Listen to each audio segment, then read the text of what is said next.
Bonjour, je suis Yannick Imbert. Je suis professeur d'apologétique ici à la faculté. J'enseigne aussi quelques cours d'histoire depuis une quinzaine d'années. Je suis aussi accessoirement spécialiste d'œuvres de Tolkien.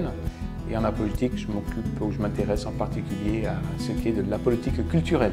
Est-ce que tu peux nous dire quelle est la différence entre une faculté de théologie et un institut biblique? Bien sûr, c'est important de le savoir puisque ça peut orienter aussi les études de ceux qui s'intéressent à la théologie.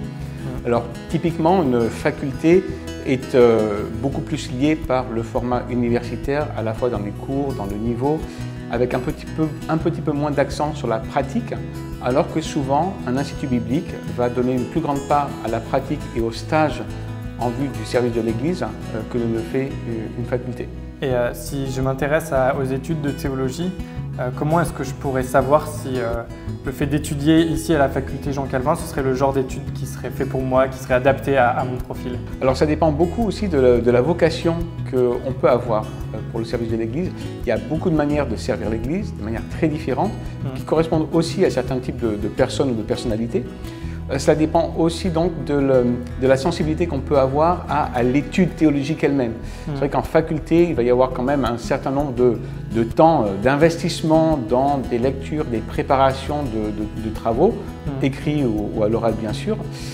Si on a une sensibilité beaucoup plus d'apprentissage de terrain, qui est une autre forme d'apprentissage, ça aussi, ça va peut-être nous diriger vers un certain type d'études que proposent peut-être certains instituts bibliques par rapport aux facultés, encore une fois. Quels seraient pour toi les arguments principaux qui pourraient me pousser à choisir la faculté Jean Calvin pour étudier la théologie si j'ai envie d'aller dans cette direction?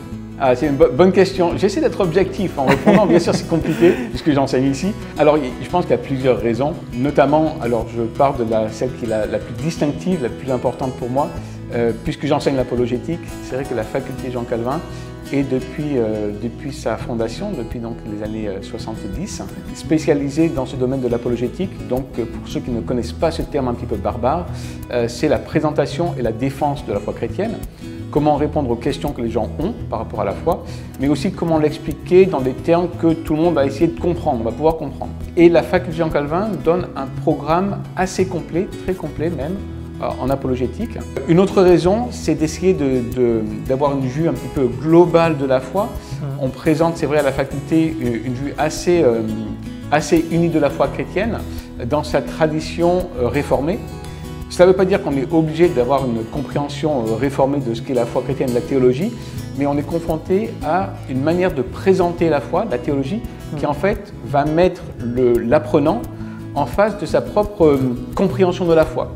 Pas faire un copier-coller de ce que nous, professeurs, sommes, mais qu'on puisse intégrer personnellement la foi pour la faire sienne et avoir une théologie qui soit sa propre théologie en regard et en rapport à l'écriture. Et si je fais partie de ces personnes-là qui apprennent davantage sur le terrain, par l'expérience, est-ce qu'il y aurait un programme qui est proposé à la faculté Jean Calvin qui pourrait correspondre à mon profil? Alors, jusqu'à il y a un an, j'aurais dit malheureusement pas vraiment, mais la faculté a depuis plusieurs années réfléchi à une autre manière de combler la distance qu'il y a entre un institut et une faculté traditionnelle. Et donc la faculté, à partir de l'année prochaine, à partir de la rentrée de septembre 2024, va proposer un bachelor professionnel qui va faire une très grande place à la pratique pour que l'étudiant qui veut intégrer cette forme-là d'apprentissage théologique puisse se préparer au service de l'Église, qu'il ait une vocation pastorale ou de service de l'Église autre que la formation traditionnelle pastorale, puisse le faire. Et donc on va proposer un bachelor qui va être un petit peu de format universitaire parce qu'on reste une faculté, mais qui va donner cette grande place à la pratique qu'on trouve parfois en institut biblique. Et donc oui, la faculté, à partir de l'année prochaine, va proposer des formations qui s'adresseront à tout type de personnes, de celui qui vraiment veut se focaliser sur l'apprentissage théologique seulement, à celui qui va apprendre d'abord sur le terrain pour servir comme ça l'Église. Quels seraient les avantages majeurs de venir à la faculté, vivre sur place pour étudier la théologie? Alors il y a beaucoup d'avantages quand même à venir sur place, sans dévaloriser l'étude à distance, puisque la faculté a été parmi les premières à avoir un fort programme d'études à distance. Mais il y a des choses à distance qu'on ne peut pas recevoir. Il y a une beaucoup plus forte interaction entre les professeurs et les étudiants. Pas seulement en salle de cours, parce qu'un étudiant à distance pourrait interagir par email ou vidéo avec des rencontres avec son professeur ou ses professeurs, mais il y a tout ce qui est en dehors du cours. Les moments de café que nous avons avec les étudiants tous les jours à la pause à 10 h le matin.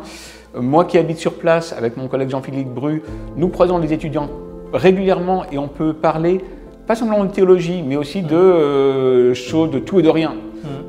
Du tournoi destination pour ceux qui aiment le rugby comme moi. Et cela en fait, participe aussi à un certain développement, approfondissement de la vie de disciple. Sur place, il y a aussi l'interaction entre étudiants. Et tout cela fait qu'il y a un apprentissage hors salle de cours qui se fait et qui est beaucoup moins facile à distance. En dehors de ça, il y a aussi des facilités sur place, notamment la présence de la bibliothèque. Beaucoup plus difficile d'avoir ces ouvrages, lecture de recherche ou autres quand on est étudiant à distance. Donc l'étude sur place quand même a une valeur qui ne se trouve pas à distance, même à un âge où on est tous habitués à faire tout à distance. Il y a une valeur ajoutée à être sur place, c'est certain. Nous espérons que ce contenu vous a plu. Si c'est le cas, n'hésitez pas à vous abonner, à liker et partager cette vidéo. C'est la meilleure manière de nous dire que notre travail vous intéresse. Rendez-vous sur le site facultéjeancalvin.com pour consulter toutes nos ressources et offres de formation et sur la chaîne YouTube pour voir nos autres vidéos et cours gratuits.